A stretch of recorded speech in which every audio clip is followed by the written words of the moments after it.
परंतु प्रियांनो, जो वार आहे तुमच्याकडे येण्याचा, त्या वाराच्या अगोदर काही जणांच्या फरमाईशीमुळं मला यावं लागलेलं आहे. प्रियांनो, आम्ही प्रभूसाठी जे काही करतो ना, त्याचं गौरव देवबाप केल्याशिवाय राहत नाही. आणि लहान मुलांपासून ते तरुणांपर्यंत देवबाप आपलाही गौरव, आपली स्तुती आपल्या विश्वासणाऱ्यांकडून करून घेणारा देव आहे. देवबाप्पाने सेवकाला पण त्यामध्ये वर्ज केलेलं नाही, परंतु त्याला जी कृपा जे करण्यासाठी देवबाप्पाने प्रेरित केलेलं आहे ते देवबाप त्यांच्याकडून करून घेतल्याशिवाय राहत नाही. म्हणून आज शुक्रवारचा आपल्याकडे यायचा वार आहे, परंतु देवबाप्पाने मला गुरुवारी येण्यासाठी सहाय्यता केली, म्हणून प्रभूच्या नावाला धन्यवाद देऊया आणि आपण भक्तीची सुरुवात प्रार्थने करूया. सुनीताताई आपल्यासाठी सुरुवातीची प्रार्थना करतील. पवित्र पवित्र पवित्र पवित्र अति सेनाधीश परमेश्वरा, तुला उंचविते गौरवते बाप्पा. बाप्पा दिवसभर सांभाळलं म्हणून तुला धन्यवाद देते माझ्या परमेश्वरा. दिवसभर तू आमच्या बरोबर राहिलास म्हणून बाप्पा तुझे आभार उपकार मानते माझ्या परमेश्वरा. बाप्पा बाप्पा तुझे दास बाप्पा त्यांचं येणं सुखाचं केलं म्हणून तुला धन्यवाद देते माझ्या परमेश्वरा. आणि बाप्पा या संध्याकाळच्या समय बाप्पा तू आमच्यामध्ये तुझी महान अशी उपस्थिती असू दे माझ्या परमेश्वर. बाप्पा ते जे वचन सांगणार आहेत बाप्पा ते वचन आशीर्वादित कर माझ्या परमेश्वर बाप्पा, आणि तुझा गौरव करून घे माझ्या परमेश्वर. येथून पुढचा वेळ समय मी तुझ्या हाती देते. ही लहान नम्र प्रार्थना येशूच्या नावात केली म्हणून ऐकते त्या. आमेन. प्रियांनो, येशू ख्रिस्त अगदी अंतिम टप्प्यामध्ये आमच्यासाठी आलेला आहे. अंतिम समय जर सुरू झालेला आहे ना, तर येशू ख्रिस्ताने पण आपल्या अंतिम प्रतिक्रिया सुरू केल्या. असं समजू नका की अंतिम समय सुरू झालाय आणि येशू ख्रिस्त शांत राहिलाय. अंतिम समय जितका वेगाने चाललाय ना, त्याच्या दुपटीने येशू ख्रिस्त आमच्यासाठी घेऊन जाण्याच्या प्रक्रियेमध्ये आहे. येशू ख्रिस्त स्वर्गामध्ये शांत बसलेला नाही. आपल्याला कधी कधी वाटत असून देव आहे तो स्वर्गामध्ये आराम करत असन. प्रियांनो, रात्रंदिवस आमच्या तारणाऱ्या येशू ख्रिस्ताला आमची काळजी आहे. प्रियांनो, इतका काळजीमध्ये आमचा प्रभू आहे ना, प्रभूची काळजी आम्ही सांगण्यास देखील योग्य नाही, परंतु आत्मा जे काही सांगण्याची इच्छा व्यक्त करतो ते आपण ऐकत आहात.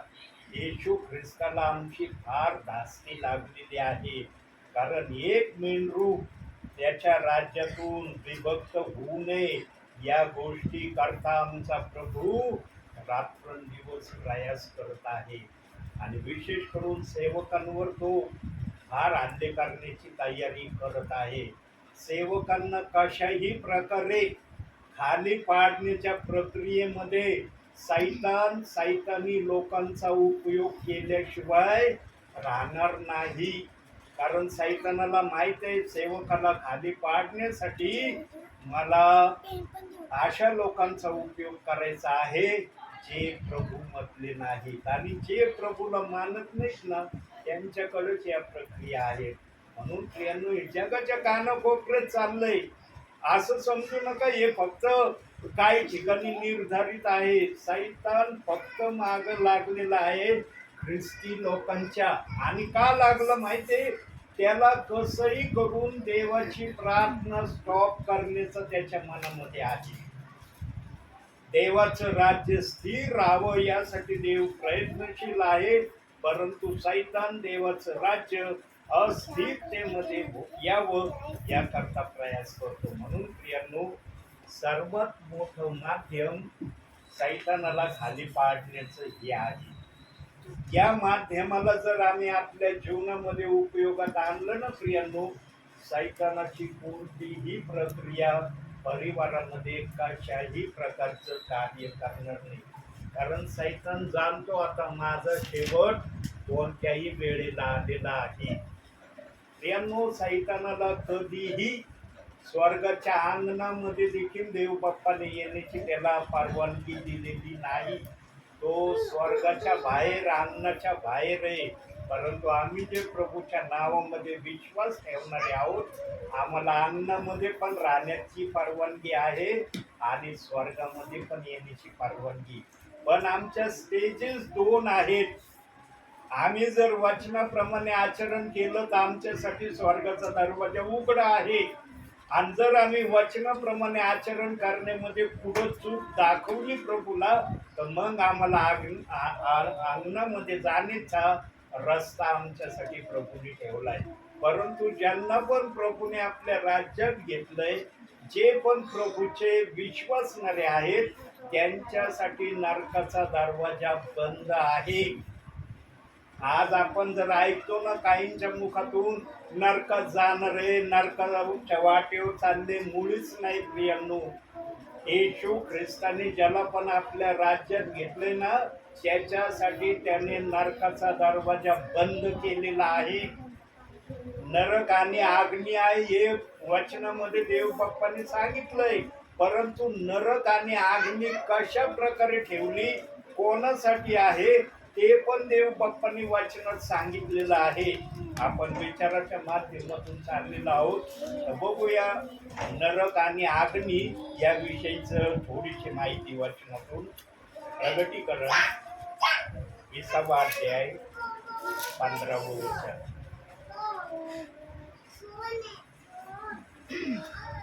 ज्या कोणाचे नाव जीवनाच्या पुस्तकात लिहिलेले सापडले नाही, तो अग्नीच्या सरोवरात टाकला गेला. काय म्हणतंय वचन? ज्या कोणाचं नाव जीवनाच्या पुस्तकात नाही, त्याच्यासाठी नरक आणि अग्नी आहे. आता प्रगटीकरण 3रा अध्याय 5वं वचन बघा, तिथं काय लिहिलंय. जो विजय मिळवतो तो अशा रीतीने शुभ्र वस्त्र परिधान केलेला होईल. मी जीवनाच्या पुस्तकातून त्याचे नाव खोडणारच नाही आणि माझ्या पित्यासमोर व त्याच्या दूतांसमोर मी त्याचे नाव पत्करीन. आता ज्याचं नाव पत्करण्याचं येशू ख्रिस्ताने मान्य केलंय पित्यासमोर, सांगा पित्यासमोर येशू ख्रिस्त म्हणून काय यांना अग्नीत नरकात टाका? प्रियांनो, नरक आणि अग्नी देव बाप्पाने ठेवलं हे नाकारता येत नाही. पण तो विशेष लोकांसाठी आहे, तो सर्वांसाठी नाही. सर्वांसाठी असता तर मग म्हणता आलं असतं की आम्ही जे ऐकतो ते बरोबर आहे.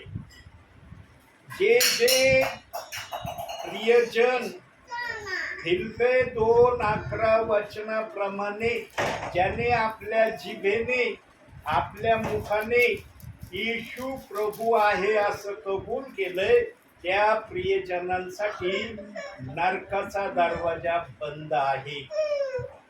त्यांच्यासाठी नरकाचा दरवाजा उघडा नाही. यांनो, अंतिम समयामध्ये आम्ही अंतिम तयारी स्वर्गात जाण्याची कशी आम्ही करावी, ते देवबाप वचनाच्या माध्यमातून आम्हाला सावधान करीत आहे.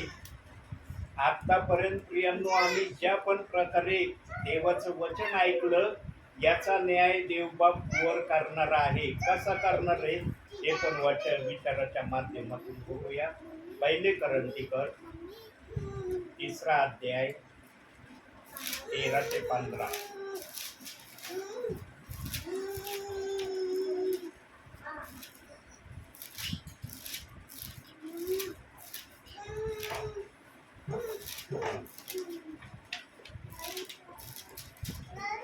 कितवा अध्याय? 3रा अध्याय 13 ते 15.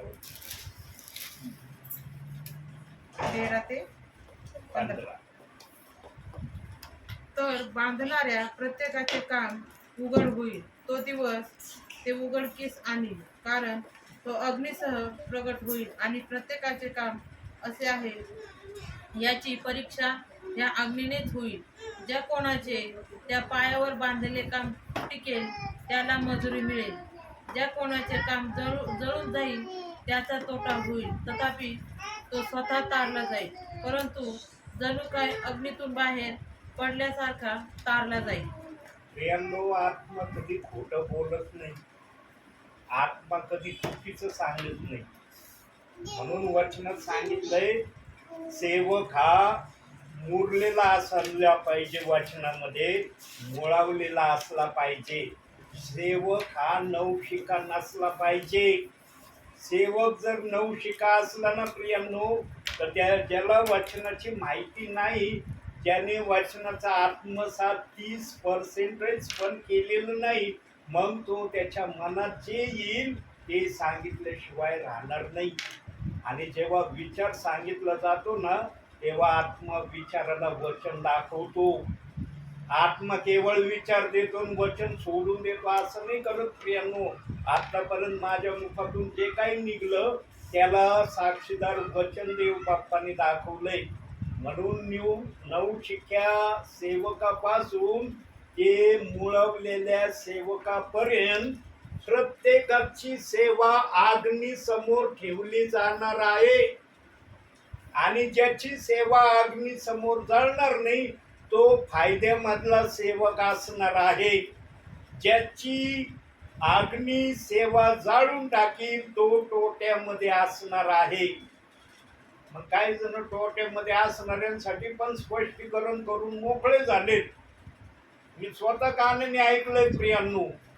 मी जे ऐकलंय तेच सांगतोय आणि पवित्र आत्मा साक्षीदार आहे की मी जे बोलत आहे ते खरं बोलत आहे. ज्याची सेवा जळण ना, काही जणांनी संदेशच सांगितलं तो स्वर्गाच्या बाहेर, त्याला स्वर्गात येता येणार नाही, त्याचा नाश होणार आहे. यांनो, देवबाप कोणाचेही श्रम, कोणाचेही कष्ट कधी वाया जाऊ देणार नाही. सेवा जरी जळाली ना एखाद्या सेवकाची, एखाद्या सेविकाची, या ब्रदराची, तरी तो तारला जाणार आहे, त्याचा बचाव होणार आहे. असं वचनात आम्ही आता वाचलं. 15वं वचन वाचा त्याचा अध्यायचा आत्ताच्या, एकच वचन, 3 अध्याय 15. 3 अध्याय 15वं वचन. ज्या कोणाचे काम जळून जाईल त्याचा तोटा होईल, तथापि तो स्वतः तारला जाईल, परंतु जणू काय अग्नीतून बाहेर पडलेल्यासारखा तारला जाईल. आता ज्याचा तारला जाईल हा शब्द जर देवाच्या आत्मेने ठेवलाय, मग ज्याचं तारण होईल तो नरकात जाईल का? प्रियांनो, तारण ज्याचं होणार आहे तो कधी नरकात जाणार नाही. देवबाप आपलं वचन आपल्या पद्धतीने ठेवतो, परंतु सांगणाऱ्याला जर वचनाचे सांगण्याची कृपा पवित्र आत्मेने दिलेली नसली, तो पवित्र आत्म्याच्या प्रेरणेने सेवा करत नसला, तर त्याला काही सांगता येणार नाही.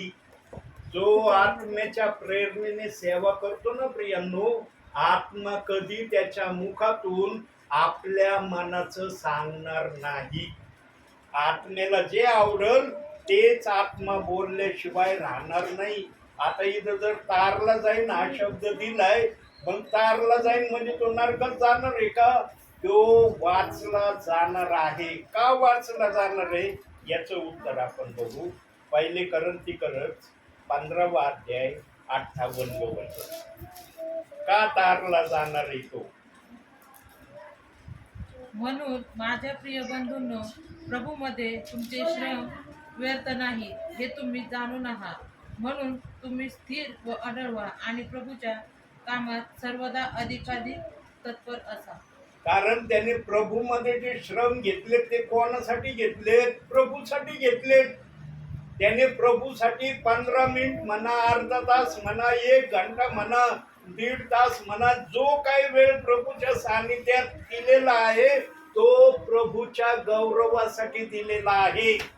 फक्त फरक त्याचा एवढा आहे, त्याने बुद्धीने तो वेळ दिला का आत्मेने दिला याचं परीक्षण देवबाप करणार.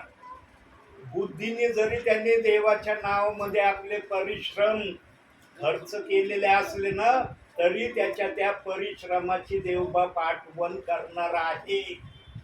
असं समजू नका प्रियांनो की बुद्धीने परिश्रम केलेल्याला देवबाप झुगारून देईन आणि त्याच्याकडे लक्ष देणार नाही.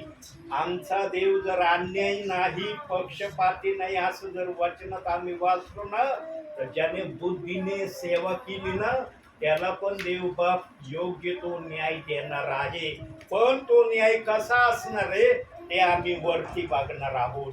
पण जे आत्म्याच्या प्रेरणेने सेवा करतात त्यांच्याकरता काही गोष्टी बायबलच्या आत्म्याने सांगून ठेवल्यात, जे आपण वारंवार वाचनातून विचारातून ऐकलेलं आहे की देव बाप सेवकाचा आणि जे ज्या सेवकाच्या सेवेमध्ये उपस्थित राहतात त्यांचा आदर करणारा देव आहे.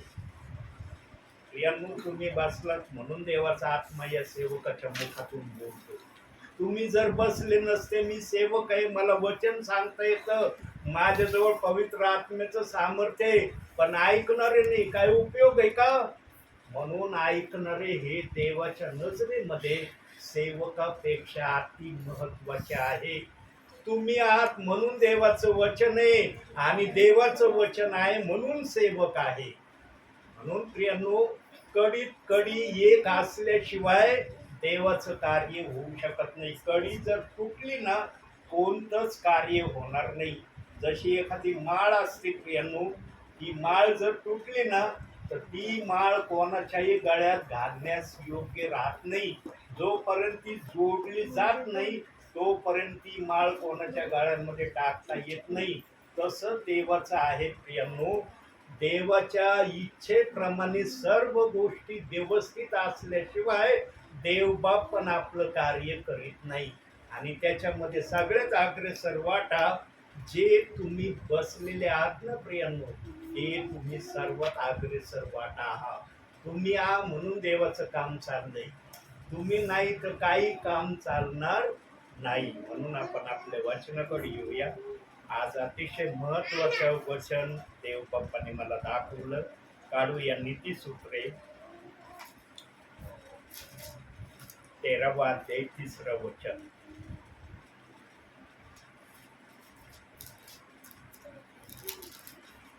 तेरावा अध्याय 3रं वचन. जो आपले तोंड सांभाळितो तो आपला जीव राखितो, जो आपले तोंड वाचतो त्याच्यावर अरिष्ट येते. जो आपले तोंड सांभाळतो तो आपला जीव राखितो. जो आपले तोंड वाचतो त्याच्यासाठी काय म्हटलंय? परत वाचा. जो आपले तोंड वाचतो त्याच्यावर अरिष्ट येते. त्याच्यावर अरिष्ट आल्याशिवाय राहत नाही. प्रियांनो, अरिष्ट दोन प्रकारचं आहे बरं का. देवाचं वचनच दोन प्रकारचं आहे प्रियांनो. हे बायबलचं वचन ना एक प्रकाराने घेऊन आम्ही कधी चढू नये. आम्ही वाचनाकडे जेव्हा लक्ष देतो ना प्रियांनो, बहुसंख्य वाचनांना आम्ही ना फक्त शारीरिक जीवनासाठीच उपयोगाचा आहे या अनुषंगाने घेण्याचा प्रयत्न करतो. परंतु वचन दुधारी तलवार आहे. देव बाप्पाच्या आत्म्याने वचनाला पहिल्यापासून दुधारी तलवार हे नाव दिलंय. म्हणजे दोन्ही गोष्टी या वचनामध्ये आहे. इकडची बाजू सत्य आहे, इकडची बाजू सत्य आहे. शारीरिक जीवनासाठी जितकं हे वचन महत्वाचं आहे तितकंच वचन हे आत्मिक जीवनासाठी पण आहे. आत्मिक जीवनामध्ये पण या वचनाला तेवढंच महत्व आहे जेवढं शारीरिक जीवनासाठी आहे. आम्ही अरिष्ट म्हणलं म्हणजे आम्हाला वाटतो अरे शारीरिक अरिष्ट आमच्यावर येईल, असं होईल तसं होईल, कदाचित ही घटना होईल किंवा ते होईल. आमच्या निराळ मनामध्ये अरिष्ट म्हणलं म्हणजे काही कल्पना येऊन जातात. पण आत्मिक जीवनामध्ये काय प्रियांनो याचं महत्व? आत्मिक अरिष्ट काय आहे? आत्मिक अरिष्ट हे आहे प्रियांनो, ज्याला स्वर्गामध्ये येण्यापासून देवबाप आडवील. याच्यापेक्षा मोठा अरिष्ट कोणता आहे का? आज आम्ही विश्वास ठेवलाय. कशासाठी ठेवलाय प्रियांनो? विश्वास ज्या दिवशी आम्ही ठेवला त्या दिवशी आम्हाला इतकी कल्पना माहिती मिळाली असेल की विश्वास ठेवल्यावर आम्हाला सार्वकालिक जीवन मिळतं आणि सार्वकालिक जीवन मिळाल्यावर आम्हाला स्वर्गात जाण्याची मान्यता मिळते. एवढं तर विश्वासणाऱ्याला विश्वास ठेवल्यावर एवढी तरी गोष्ट कोणताही सेवक सांगितल्याशिवाय राहत नाही. कारण जो नवीन विश्वासणारा असतो त्याला वचनाची माहिती नसते. तो वचनाला अपरिचित असतो कारण त्याने बायबल वाचलेलं नसतं. तो प्रभूकडे आलेला असतो, परंतु बायबलच्या वचनापासून तो अनजान असतो. मग नंतर देवाचे सेवक त्या विश्वासणाऱ्याला वचनाकडे घेऊन जाण्याचा सौम्यतेने प्रयत्न करतात. जसं लहान बाळाला दूध दिलं जातं. कोणती माता बिर्याणी देते का लहान बाळाला? 6 महिन्याच्या बाळाला म्हणून का बिर्याणी खा, फार पौष्टिक आहे, लवकर तू जाडजूड होशील, चालायला लागशील, सर्व काही प्रक्रिया तुझ्या शरीरात सुरू होतील. तर ती माता असं, तसं देवाचं वचन आहे प्रियांनो. जो दास आत्म्याच्या प्रेरणेने निपुण आहे, त्या दासाला कळतं की नवीन विश्वासणाऱ्याला प्रभू मध्ये वाढवण्यासाठी काय करणं गरजेचं आहे. प्रियांनो, आमच्या जीवनाच्या ध्येयामध्ये जर आम्ही स्वर्गामध्ये येऊ शकलो नाही, जर आमचं स्वर्गामध्ये जाणं झालं नाही, तर प्रियांनो आमचं प्रभूमध्ये जो काही विश्वास आम्ही ठेवला, जे काही प्रभूच्या नावाने आम्ही केलं, ते जर फळाला योग्य असं नाही आलं तर काय उपयोग आहे का? म्हणून प्रियांनो, अरिष्ट हे 2 प्रकारचा आमच्या जीवनात येऊ शकतो. पहिला अरिष्ट आमच्या शारीरिक संसार प्रपंचामध्ये संकट म्हणा, क्लेश म्हणा, त्रास म्हणा, छळ म्हणा, निंदा म्हणा, हे सर्व अरिष्टामध्ये येतं. या एका अरिष्ट शब्दामध्ये या निरनिराळ्या गोष्टी असतात, परंतु आत्मिक अरिष्ट एकच प्रकारचं दर्शवतो. आत्मिक अरिष्टामध्ये कोणती बात येते?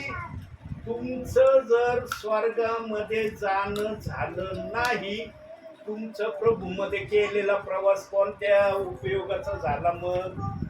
म्हणून प्रियांनो, वचन सांगतं की आपल्या तोंडावर आपलं नियंत्रण असं असलं पाहिजे. कोणत्या नियंत्रणापर्यंत असलं पाहिजे? वचन त्याच्या तरतुदी सांगितल्यात. कशा सांगितल्यात बघूया जरा वचनातून आपण.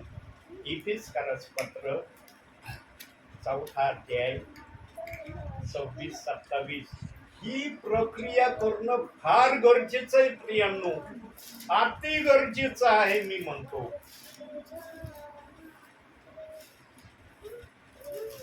इफिसकरास पत्र गलती करायच्या नंतर 3 अध्याय 4 अध्याय 26-27.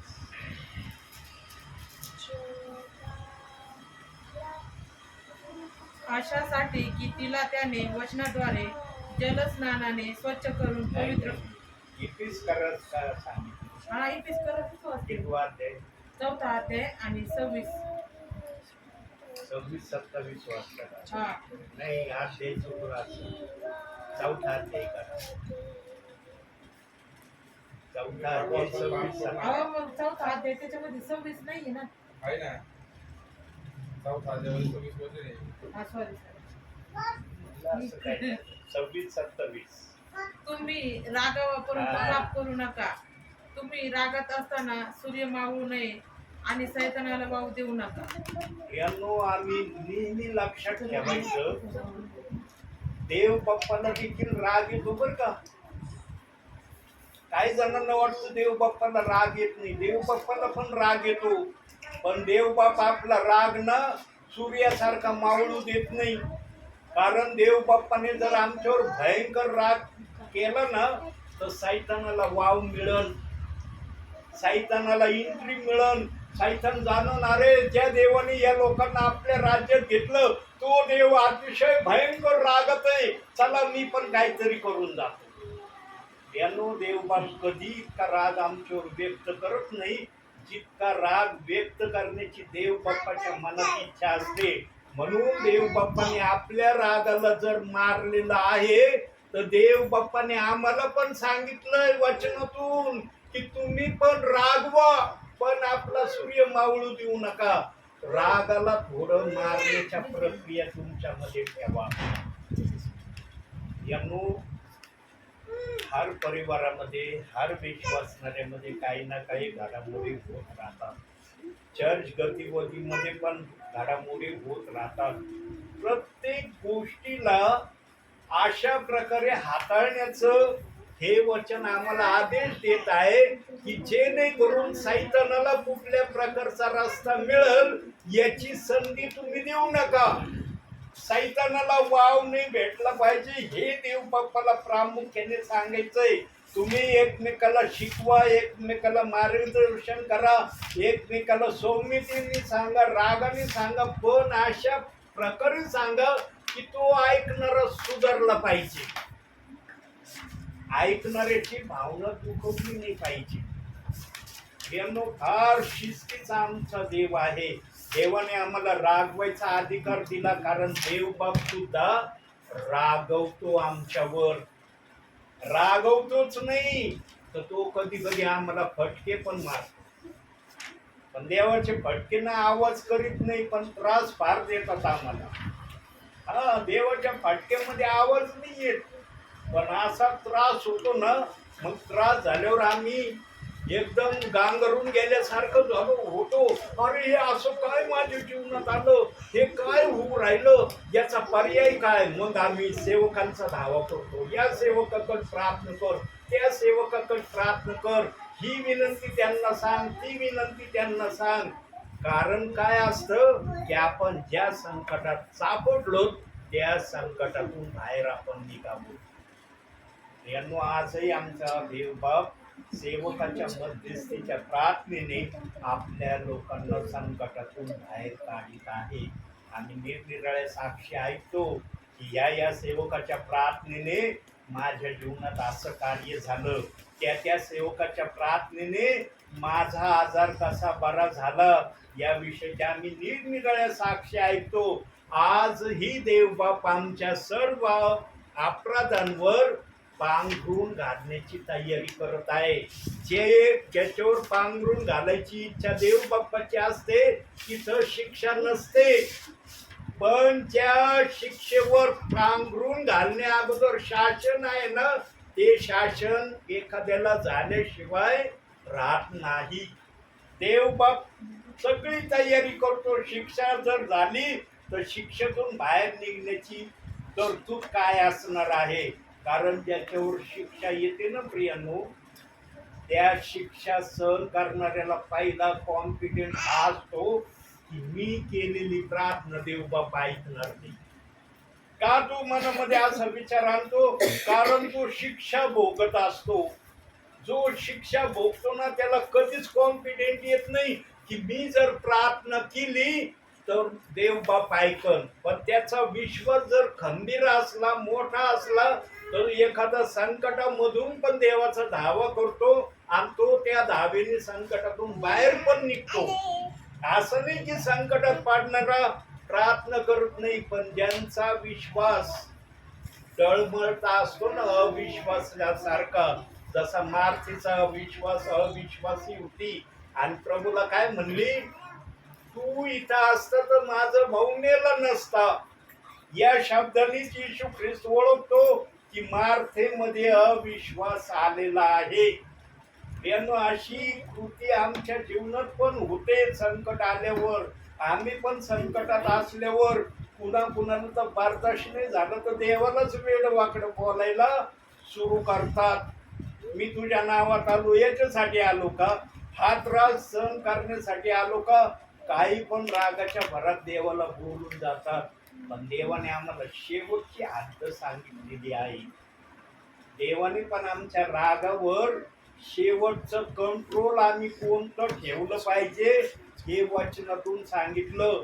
काही जण रागामध्ये असल्यावर ती प्रक्रिया करून पण जातात बर का. हा, ते करून जातात प्रियांनो. आणि त्या प्रक्रियेला करण्यामध्ये मी स्वतः आहे. मी इतरांचं नाही सांगत, मी माझ्या स्वतःच सांगतो.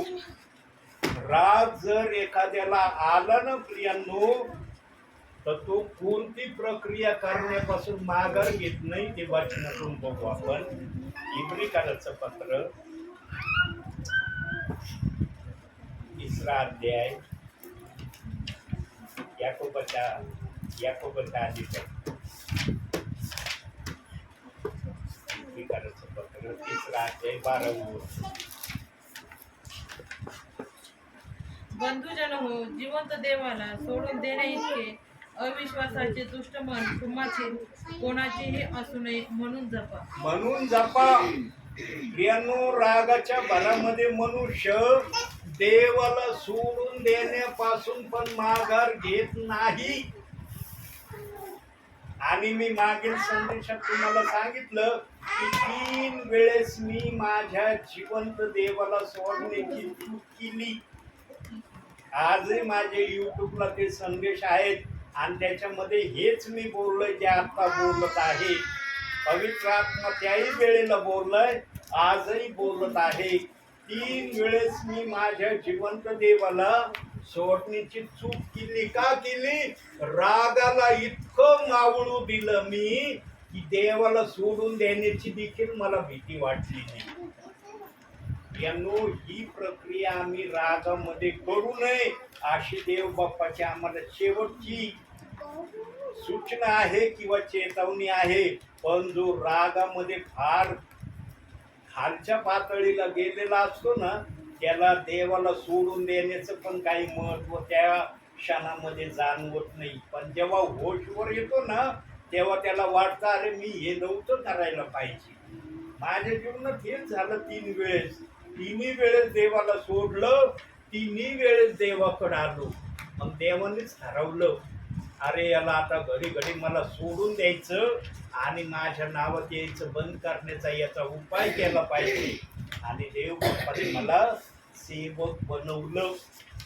सेवक बनवल्यावर मला समज आली की सेवकाचं पहिलं कार्य काय असतं. जो दुसऱ्यांना देवाच्या राज्यामध्ये नीटनेटका करण्याच्या प्रयासामध्ये राहतो तो कधी देवाला सोडून देण्याची चूक करेल का? म्हणून माझ्याकडून 3 वेळेस सोडल्यानंतर 4थ्या वेळेस आतापर्यंत चूक झाली नाही.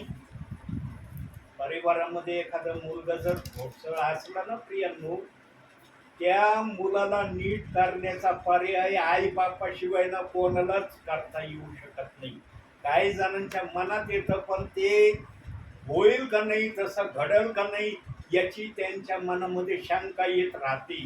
पण आई वडिलांनी जर आपल्या मुलाला व्यवस्थित करण्याचं ठरवलं ना प्रियांनो, तर आई बापांना त्या करण्यामध्ये यश आल्याशिवाय राहत नाही.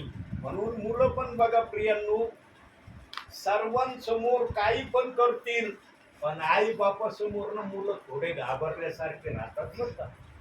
बघा परिवारामध्ये तुम्ही वॉच करा, सगळ्यांसमोर मुलं काही ना काही करत राहतील पण आई बापांचं नाव म्हटलं किंवा आई बापा आले म्हटलं ना, त्यावेळेस बघा मुलांच्या परिस्थिती कशा होत्या.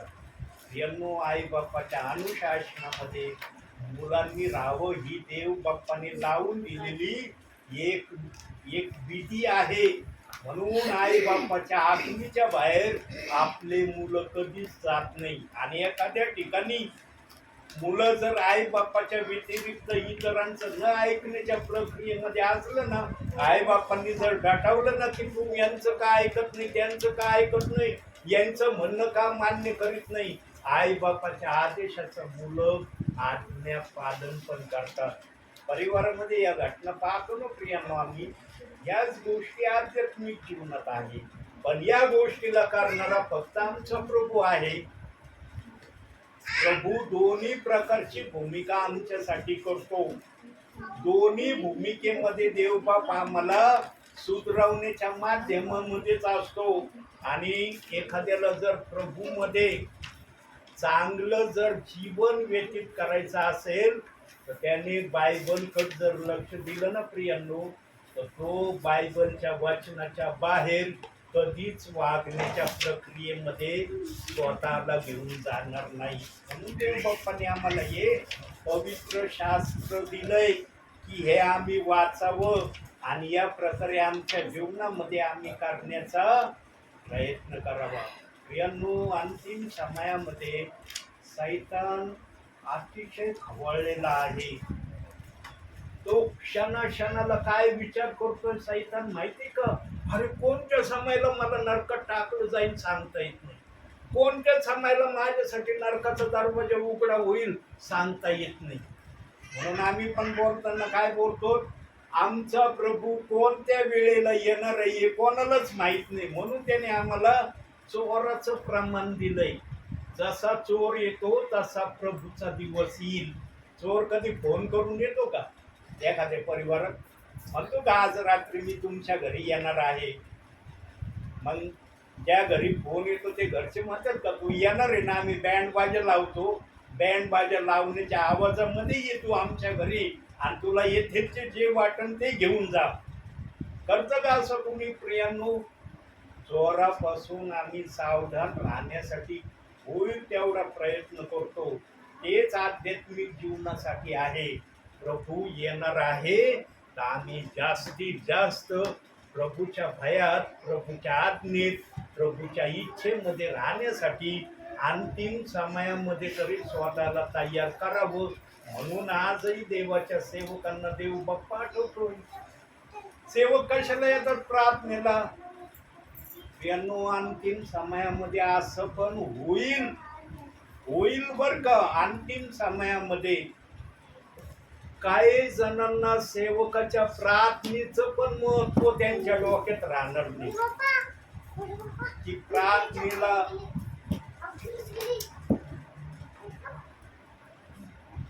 प्रार्थनेला सेवक का येतोय, सेवक प्रार्थनेला येण्याचं कारण काय आहे हे अंतिम समयात काही जणांना समजणार नाही.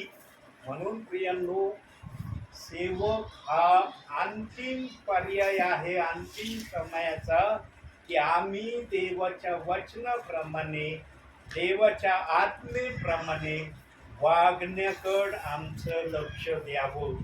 यांनो, या अंतिम समयाला जर आम्ही देवाच्या इच्छेप्रमाणे आपल्या जीवनामध्ये ठेवलं नाही, मग आमच्यासाठी कोणताच पर्याय राहणार नाही. वरती गेल्यावर जर देव बाप्पाने प्रश्न केला की पृथ्वीवर तुला वाचवण्यासाठी मी भरपूर प्रयत्न केला, पण तू वाचण्याच्या प्रक्रियेमध्ये येतच नव्हता. तू नेहमी माझ्या रागाच्या प्रक्रियेमध्येच गोष्टी करण्यामध्ये मला दिसला. न्याय सर्व प्रकारचा होणार आहे. न्यायामध्ये कोणत्याच गोष्टीला सोडलं जाणार नाही आणि न्यायाची सुरुवात सेवकापासून आहे. सेवक काय बोलतो, काय सांगतो, त्यांनी सेवा कशी केली, सेवेचा परिणाम विश्वासणाऱ्यांवर काय झाला, हे अति महत्वाचं आहे. आणि एक गोष्ट लक्षात ठेवा प्रियांनो, अतिशय महत्वाची गोष्ट देवाच्या वचनातून देव बाप आता शेवटी सांगणार आहे. एक वचन बघू आपण, त्याच्यासाठी नीतिसूत्रे काढूया. आज देव बाप नीतिसूत्रातूनच फार बोलण्याची इच्छा करतोय. 13वा अध्याय 13 वचन तुच्छ मानणारा स्वतःवर अनर्थ आणतो, पण आज्ञेचा धाक बाळगणाऱ्या चांगले प्रतिफल मिळते. वचनाला कधीच आपल्या जीवनामध्ये तुच्छ मानू नका. आज हर विश्वासणारा म्हणतो मी वचनाला तुच्छ मानित नाही, मी वचनाचा आदर करतो, मी वचनाप्रमाणे स्वतःला वचनासारखं करण्याच्या प्रक्रियेमध्ये आहे. सर्व गोष्टी विश्वासणारा वचनाप्रमाणे बोलतो. परंतु प्रियांनो, वचनाप्रमाणे जर एखादा विश्वासणारा सेवकासमोर बोलतो तर मग वचनाला तुच्छ मानण्याची प्रक्रिया देव बाप्पाने बायबलमध्ये का लिहिली? जर विश्वासणारा म्हणतो मी वचनाला तुच्छ मानित नाही, मग देव बाप्पाने बायबलमध्ये वचनाला तुच्छ मानणारा हा स्वतःवर अनर्थ बोलून घेतो एवढा मोठा शब्द लिहिण्याची का गरज पडली? यानो, देवाचा आत्मा जेव्हा आपल्या समयामध्ये वचन लिहित होता किंवा वचनाचा विचार करत होता किंवा वचनाची जडणघडण करत होता, तेव्हा प्रत्येक शब्दाचं प्रकाशन पवित्र आत्म्याला दिसत होतं. कारण पवित्र आत्मा सार्वभौम आहे. त्याला सर्व काही दिसणाऱ्या प्रक्रिया तो समजून घेणारा आहे. जेव्हा देवाच्या आत्म्याने प्रेषितांची कृत्ये 2 अध्याय 38व्या वचनापर्यंत आला, तेव्हा देवाच्या आत्म्याला दिसलं की काही जण या वचनाला दोष लावणार आहेत. विश्वासणारे तर लावणारच आहेत, पण सेवकही त्यापासून माघार घेणार नाही. सेवक सुद्धा वचनाला दोष लावणारे होणार आहे. आता प्रियांनो, आपल्याला याची कल्पना नाहीये. प्रेषित 2:38 वचनाला दोष लावण्याची प्रक्रिया सेवकाने जगात आणली का विश्वासणाऱ्याने जगात आणली हे आपल्याला आजपर्यंत माहिती झालेलं नाही. पण आपल्याला एवढी माहिती मिळाली की प्रेषित 2:38 वचन हे काही जणांच्या नजरेमध्ये कुरकुरीचं, वादविवादाचं, दोष लावण्याचं वचन झालंय. म्हणून देव बाप्पाने वचन ठेवलं की वचनाला तुच्छ मानणारा स्वतःवर अनर्थ आणतो. आता देव बाप्पाने कुठंच या शब्दाप्रमाणे देव बाप बोलत आहे की मी माझ्या वचनाला दोष लावण्याची परवानगी देत नाही. पवित्र आत्म्याने जर सगळ्या गोष्टी बायबलमध्ये सविस्तर लिहिल्या तर बायबलच्या आत्म्याने सांगितलं की या जगामध्ये मावणार नाही. एवढं मोठं बायबल अस्तित्वात येईन असं वचन मी तुम्हाला वारंवार दाखवलेलं आहे. पुन्हा एकदा दाखवतो. योहान वर्तमान हा टॉपिक चाललं तर त्याच्यामध्ये हे वचन पाहूया. 21वा अध्याय 25वं वचन.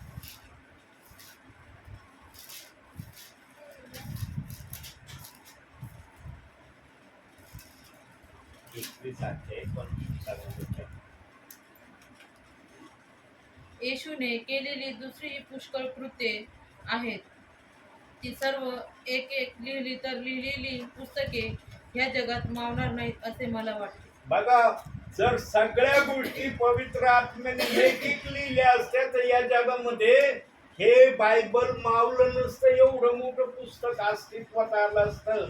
म्हणून काही गोष्टी पवित्र आत्म्याने आपल्या मनात ठेवल्यात आणि त्या गोष्टी या अंतिम समयामध्ये तो सेवकांच्या मुखातून प्रगट करत आहे.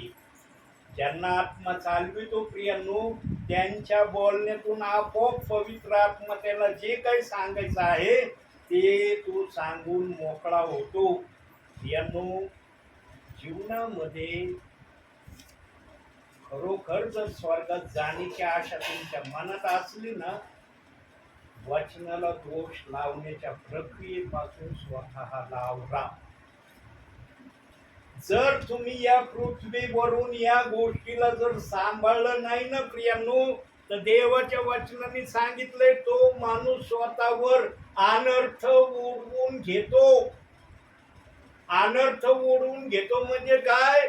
तो स्वतः स्वर्गात जाण्यास मान्यतेच्या वाटेवर प्रभूला सांगत राहतो, मला स्वर्गात यायचं नाही, मला स्वर्गाच्या बाहेर राहायचं.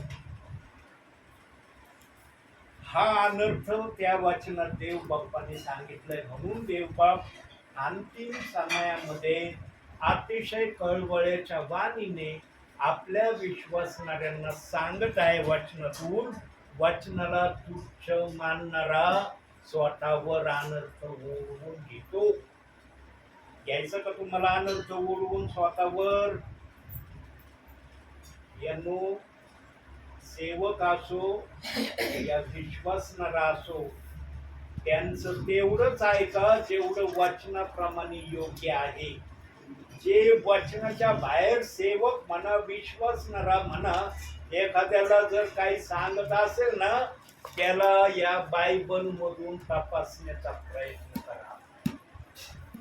बायबलनी जर वचनाला दोष लावण्याची मान्यता दिली नाही आणि एखादा जर म्हणतो प्रेषित 2:38 वचन तुम्ही नाही मानलं, त्या वचनाप्रमाणे काही नाही केलं तरी तुमचं काही होणार नाही, मग या गोष्टीला तुम्ही वचनातून तपासा.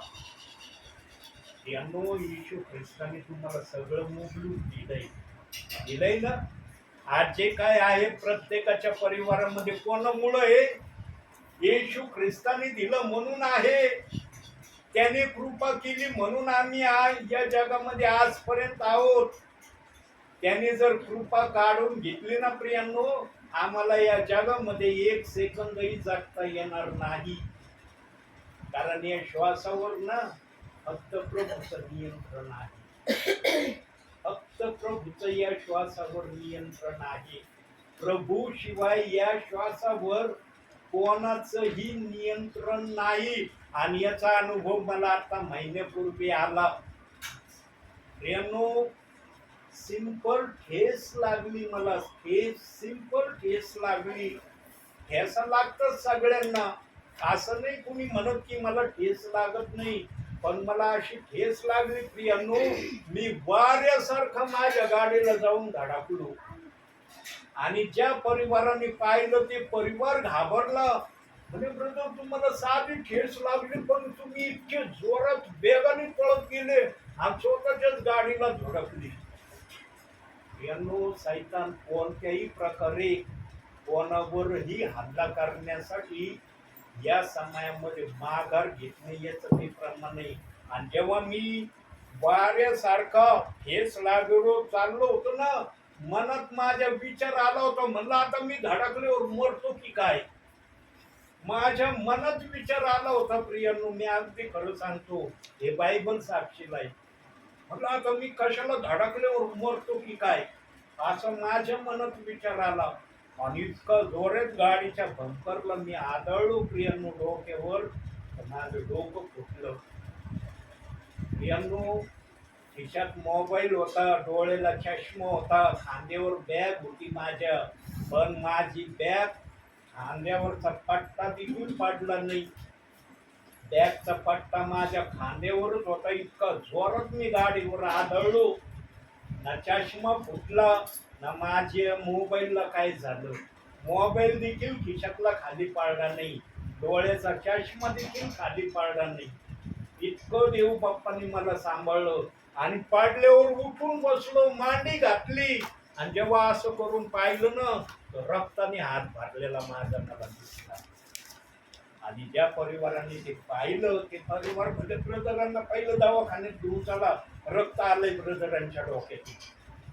पण त्याही स्थितीत मी त्यांना बोलत होतो, प्रियांनो मला काही झालं नाही, मी व्यवस्थित आहे. पण ते म्हणले नाही ब्रदर, तुमच्या डोक्यातून रक्त येत आहे, आपण पट्टी तरी करू म्हणजे रक्त थांबत. आणि मग मी ती पट्टी करण्याकरता दवाखान्यात गेलो. प्रियांनो, त्या दिवशी देव बाप्पाने जर मला सहाय्य नसतं केलं, मी गाडीला आदळलो ना, माझ्या डोळ्यांवर अंधारे आल्या होत्या. एकदम अंधार असा डोळ्यात दिसला माझ्या. क्षणभर एकदम असा काळा घोर अंधार माझ्या दोन्ही डोळ्यांनी अनुभवला. आणि जसा मी उठून बसलो ना, मला पूर्वीसारखं लगेच दिसायला लागलं. प्रियांनो, हे अगदी खरं सांगतो, प्रभूच्या उपस्थितीमध्ये प्रियांनो, सैतान खवळलेल्या समुद्रासारखा या समयामध्ये झालेला आहे. आणि ज्या परिवारामध्ये प्रभूचा आवाज आहे, प्रभूची प्रार्थना आहे, प्रभूचं अनुशासन आहे, प्रभूचं वचन आहे, त्या परिवारामध्ये तो क्षुल्लक का होईना गडबडी केल्याशिवाय राहणार नाही.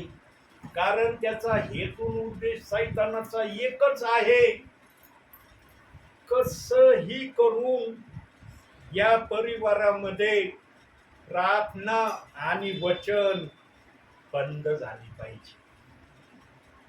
आहे का तुमची इच्छा वचन बंद व्हावा, प्रार्थना बंद व्हावा? वाटतं का तुम्हाला असं की ही प्रक्रिया व्हावी? प्रियांनो, सैतानाच्या विरोधात आमचा प्रभू उभा आहे. आमचं फक्त कर्तव्य काय, आम्ही ठेवलं पाहिजे, आम्ही वचन वाचलं पाहिजे. एक वचन वाचा प्रियांनो, एक वचन जरी वाचलं ना तर तुम्ही बायबल वाचल्यासारखं आहे. आणि एक अध्याय वाचला तरी बायबल वाचल्यासारखं आहे. पण मला नाही वाटत प्रियांनो, आजच्या समयामध्ये कोणत्याही विश्वासणाऱ्याला किंवा सेवकाला इतका बिझी वेळ आहे की तो कमीत कमी एक अध्याय वाचू शकत नाही. एवढा बिझी तर आजच्या समयामध्ये कुणी नसेल माझ्या माहितीप्रमाणे. यांनो, आम्ही वचनाकरता वेळ काढणारे विश्वासी झालं पाहिजे, सेवक झालं पाहिजे. अरे मला माझ्या देवाच्या गौरवासाठी वेळ काढायचा आहे. जगातल्या कामासाठी आपण करतो का तडजोड? करतो का तडजोड? जगी काम 8 घंटेचं असो किंवा 12 घंटेचं काम असो, कंपनीचे काम बहुतेक 12 घंटेचे असतात. सरकारी डिफेन्स काम हे 8 घंटेचं असतं. तिथं कुठली रिस्क घेतो का आम्ही? 8 घंट्याऐवजी मी 7च घंटे काम करतो म्हणता येतं तिथं? 8 म्हणजे 8 घंटे मोजून आम्ही काम केल्याशिवाय राहत नाही. देवाने जर सक्ती केली असती की तुम्हाला 24 तासामध्ये 8 घंटे माझी स्तुती आराधना बायबल वाचन आणि अनुशासन करावंच लागल, काय केलं असतो आम्ही? देवाने जर एखाद्या वेळेस आणला असता असं की 24 तासात तुम्ही 8 घंटे माझ्या उपस्थितीमध्ये मला दिसलेच पाहिजे, ही जर सक्ती आणली असती तर काय झालं असतं? देवाने कुठली सक्ती आणली नाही. देव बाप फक्त काय म्हणलं माहिती का? वेळेचा दशमांश तुम्ही मला देत राहा. आणि वेळेचा दशमांश किती आहे? 2 तास 40 मिनिटं. आज किती जण वेळेचा दशमांश देतात 24 तासाचा? किती जणांना हर्षाने उत्साहाने जल्लोषाने म्हणता येतं की मी प्रभूच्या सानिध्यामध्ये चालत असताना 2 घंटे 40 मिनिटाचा वेळ प्रभूला रोज देतोय. येतंय कोणाला म्हणता प्रियांनो? आमच्या जवळ सगळ्या गोष्टीला वेळ आहे, पण प्रभूला वेळ देण्यासाठी आमच्या जवळ वेळच नाही. मी माझ्या सेवा क्षेत्रामध्ये असे काही विश्वासी पाहिले, ते मला स्वतः म्हणले, ब्रदर मला एक वचन वाचायला सुद्धा माझ्याजवळ वेळ नाही. त्यावेळेस मला तो शब्द ऐकल्यावर एवढं महत्व समजलं नाही, कारण त्यावेळेस मी पण नवशिखामध्ये होतो. मी पण वाचनामध्ये मुळावलेला नव्हतो, वाचनाने भरलेला नव्हतो. म्हणून त्यावेळेस त्या विश्वासणाऱ्याच्या शब्दाचं मला महत्व समजलं नाही. पण आज मला महत्व समजतंय की ते विश्वासणारे त्या समयामध्ये मला जे बोलले की माझ्या जवळ एक वचन वाचण्यासाठी वेळ नाही.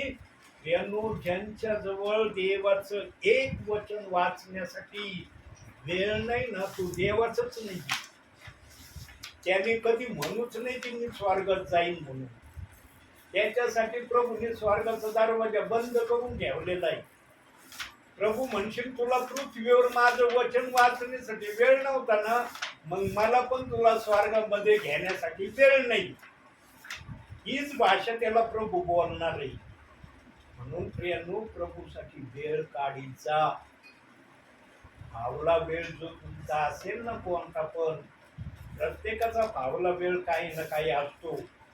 किती असतो ते मी नाही सांगू शकत, पण फावला वेळ प्रत्येकाचा काही ना काही असू शकतो.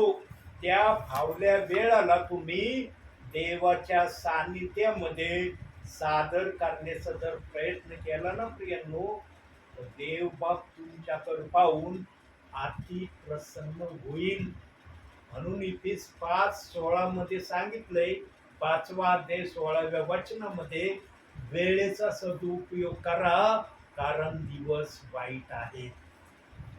यांनो, अतिशय खवळलेल्या समुद्रासारखा सैतान या समयामध्ये ख्रिस्ती म्हणवणाऱ्या विश्वासणाऱ्यांच्या माग आणि सेवकांच्या माग तर हात धुवून लागलेला आहे. सेवकाला कसं पाडावं, सेवकाची भूलधान कशी करावी, याची सैतान पूर्ण तयारी करत आहे. पण देव आमच्या बाजूने उभा आहे, म्हणून आम्ही आतापर्यंत सुरक्षित आहोत. यांनो, देव आमच्या बाजूने जर उभा नाही ना राहिला, सैतान आम्हाला कोणत्या समायला या जगातून फिनिश करील ना, सांगताच येणार नाही यांनो. कारण प्रभू परमेश्वराने पृथ्वी ही सैतानाला दिलेली आहे. म्हणून अरण्यामध्ये येशू ख्रिस्ताला सैतानाने 40 दिवस उपाशी ठेवलं. देवाचा पुत्र होता, सामर्थ्याने भरलेला होता, पण जेव्हा सैताना समोर तो आला ना, सैतान म्हणला ज्या भूमीवर तू उभा आहेस ती भूमी माझी आहे, माझा अधिकार आहे या भूमीवर, आणि तुला माझं एकच सांगणं आहे, तू फक्त देवाच्या विरोधात चल, तुला मी वाटल ते द्यायला तयार आहे. मग त्याच्यात लिहिलंय ना, निरनिराळ्या 3 प्रकारे परीक्षा घेतली येशू ख्रिस्ताची. आमचा येशू ख्रिस्त तिन्ही परीक्षामध्ये सैतानाला हरवणारा झाला. म्हणून सैतान निघून गेला अरण्यातून. जर सैतानाला हरवलं नसतं ना आमच्या प्रभूने, तर येशू ख्रिस्ताला त्याने आपल्या बाजूमध्ये वश करून घेतला असतं. म्हणून येशू ख्रिस्त कसं चालायचं माहिती का पृथ्वीवर? आत्म्यामध्ये चलत होता तो.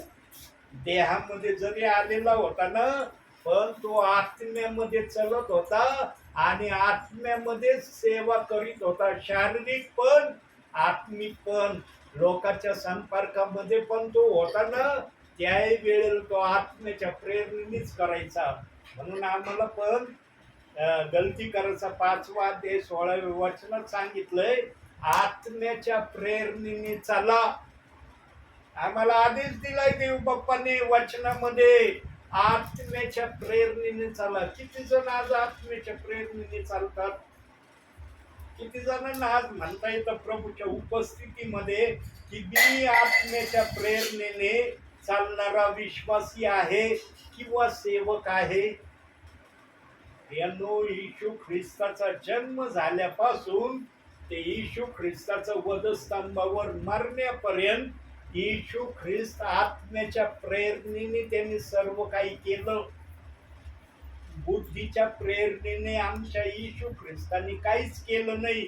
म्हणून जे जे येशू ख्रिस्ताला पाडण्यासाठी बुद्धीच्या सामर्थ्याने आले, येशू ख्रिस्तानी त्यांना त्यांची जागा दाखवली. आणि सर्वस्वी येशूच्या माग पृथ्वीवर सैतानाशिवाय दुसरा कुणीच लागला नाही. सैतान येशू ख्रिस्ताच्या माग लागायचा. निरनिराळ्या माध्यमातून तो पाडण्यासाठी लोकांचा उपयोग करायचा. जन्म घेतल्याबरोबर हेरोद राजाचा सैतानाने उपयोग केला. 1 दिवसापासून 1 वर्षापर्यंतच्या मुलांना मारण्याची त्याने हुकूम फरमान काढलं. यानो, सैतान येशू ख्रिस्ताच्या माग जन्म घेतल्यापासून लागला ते मरणाच्या शेवटच्या श्वासापर्यंत सैतानाने येशूचा पिछा सोडला नाही. एवढ्या तारणाऱ्या देवाचा जर त्यांनी मरेपर्यंत पिछा केला, तुम्ही आम्ही काय आहोत सैतानाच्या नजरेमध्ये? विचार करा. देवाचा आत्मा आम्हाला सुरक्षित ठेवतोय म्हणून आम्ही आजपर्यंत सैतानाच्या विरोधामध्ये सुरक्षित आहोत आणि सैतानाच्या विरोधामध्ये आम्ही चलत आहोत. आमच्या बाजूने जर देवाचा आत्मा नाही ना प्रियनो, आमच्या बळाने ना आमच्या सामर्थ्याने आम्ही सैतानाचा सामना करू शकत नाही. म्हणून स्तोत्र 34:7 मध्ये सांगितलंय की आमच्या संरक्षणासाठी, रक्षणासाठी दूत आमच्यासाठी प्रभूने ठेवलाय. प्रत्येकाच्या शरीराभोवती एक दूत आहे प्रियांनो, तो आम्हाला सांभाळतो. आम्ही पडलो तरी सांभाळतो. फार भयंकर पडलो तो थोडंफार आम्हाला इजा होते, तो भाग वेगळा, पण आमचा प्राण काढून घेतला जात नाही. सैतानाला फक्त देवाने एक आज्ञा दिलेली नाही, तू माझ्या विश्वासणाऱ्यांचा प्राण काढून घेऊ शकत नाही. आणि याचा साक्षीदार योब आहे. योबाविषयी परमेश्वर बोलला ना सैतानाला, योबाच्या अंगाला हात लावू नको. अंगाला हात लावू नको म्हणजे काय करू नको? योबाचा प्राण काढून घेऊ नको. जर देव बाप योबाविषयी असा बोलला, तर तो देव आमच्या विषयी पण सैतानाला आज हेच बोलत आहे की तू माझ्या विश्वासणाऱ्याला जे करायचं ते कर, पण त्याचा जीव काढून घेण्याचा अधिकार मी तुला देत नाही. आणि शेवटी एक वाक्य बोलून थांबतो आता मी. आम्हाला जर खरोखर सैतानापासून सर्व गोष्टीपासून सुरक्षित राहायचं असेल, सैतानाच्या हल्ल्यापासून आमचं जर स्वतःचा बचाव करण्याची आमच्या मनाची जर इच्छा असेल, फक्त वचन वाचण्याकडे लक्ष द्या. वचन जर वाचलं ना प्रियांनो तुम्ही, सैतान कधी तुमच्या अवतीभोवती पण येण्याचा प्रयत्न करणार नाही. सैतान फक्त वचनाला घाबरतो, बाकी कशाला घाबरत नाही. ध्यानात ठेवा ही बात. काय जण म्हणतात सैतान सगळ्या गोष्टीला घाबरतो. सगळ्या गोष्टीला जर सैतान घाबरणारा असता, येशू ख्रिस्ताची परीक्षा कशाला अरण्यात घेतली त्याने? कशाला घेतली? सैतान जर सर्व गोष्टींना घाबरणारा होता असा, आम्ही जर म्हणतो मग सैतान येशू ख्रिस्ताच्या जन्मापासून ते मरणापर्यंत का येशूच्या मागे लागला होता? सैतान फक्त येशू ख्रिस्ताच्या मुखात जे वचन होतं ना, त्या वचनाला घाबरत होता. त्या वचनामुळं त्याला येशू ख्रिस्तावर काही करता आलं नाही. आणि तोच येशू ख्रिस्त आम्हाला आज सांगत आहे, तुम्ही वचनामध्ये राहिले तर सैतान तुमच्या बाजूने काहीच करण्यासाठी समर्थ होणार नाही. तुमच्या डोक्याच्या केसाला पण सैतान हात लावायला 10 वेळेस घाबरण. एका केसाला हात लावायसाठी ना सैतान 10 वेळेस घाबरण. आम्ही जर वचनात असलो तर, आम्ही जर वचनात नसलो ना प्रियांनो, बघा आज आम्ही ख्रिस्तामध्ये आहोत, प्रभूमध्ये आहोत. आज आम्हाला म्हणता येतं का आमच्यावर संकट नाही, आमच्यावर परेशानी नाही, आमच्यावर त्रास नाही, आमच्यावर छळ नाही, आमची निंदा नाही? म्हणता येतंय आज कोणत्या परिवाराला? प्रत्येकाला या गोष्टीचा सामना करावा लागतो. तरी काही जण वचनात असल्यामुळं देव बाप्पाचा आत्मा त्यांना या गोष्टीची जाणीव होऊ देत नाही. म्हणून प्रियांनो, शेवटी एकच महत्वाचं सांगतो, एक वचन बघू आपण शेवटी आणि मग आपण हा संदेश थांबू. ते वचन वाचायचं, डोळे बंद करायचे, नीतिसूत्रेच काढू आपण. 20वा अध्याय, 13वा अध्याय, 20वं वचन. सुज्ञांची सोबत धर म्हणजे सुज्ञ होशील, मूर्खांचा सोबती कष्ट पावतो. डोळे बंद करा. वाचलेल्या वचनातून देव बाप तुम्हाला आणि मला भरपूर आणि भरपूर आशीर्वाद देऊ. आमेन. काही सेकंद आपण शांत राहूया प्रियांनो. मग आपण प्रार्थना करूया.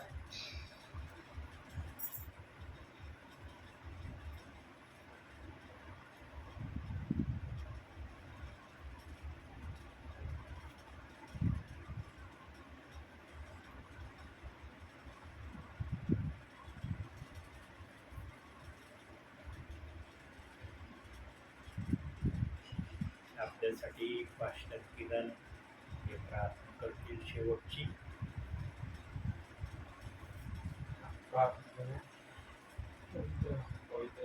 पवित्र विश्वाचे निर्माण करतो तुला सवितो जवळचे महादेवा, तुझ्या महान अशा उपस्थितीबद्दल प्रभू तुझे आभार. तुझ्या सेवेकडे प्रभू वर्गीय मानना आध्यात्मिक भोजन आत्मा आम्हाला दिलेला आहे प्रभू. त्यांच्या मुखावरील आमच्याशी बोलणारा प्रभू आमची भेट दिली, त्याबद्दल तुझे आभार आणि उपकार मानतो.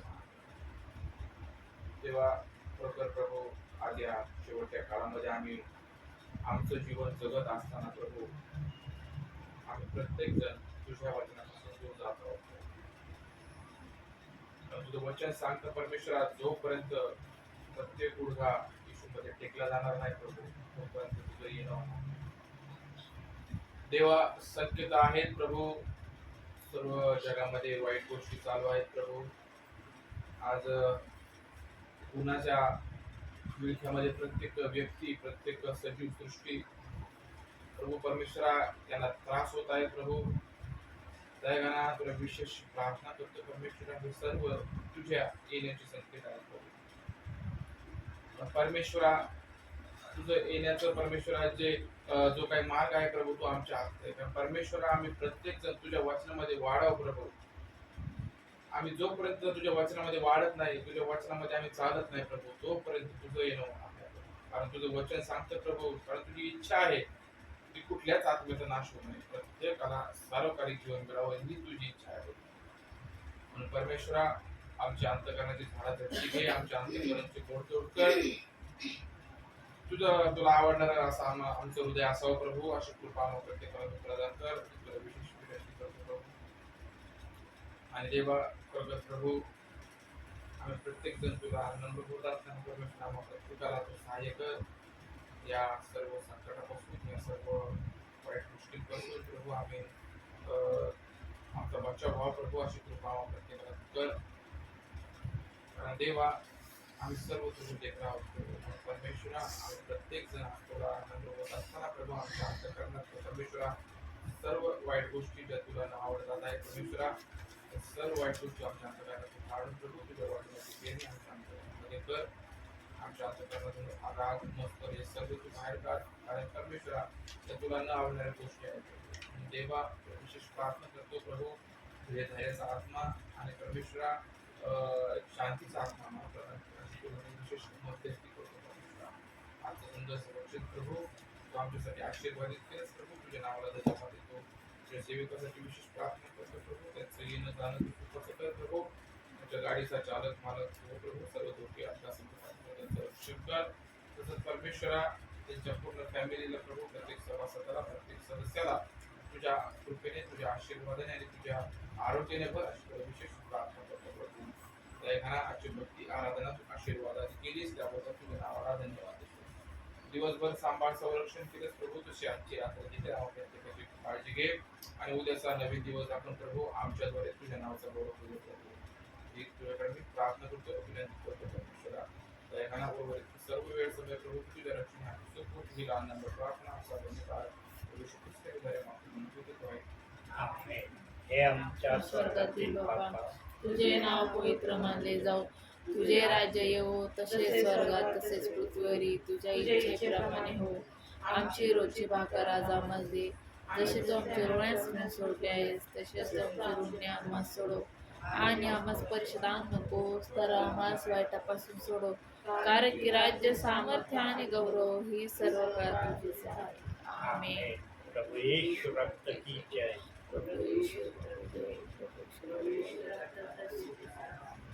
आमेन.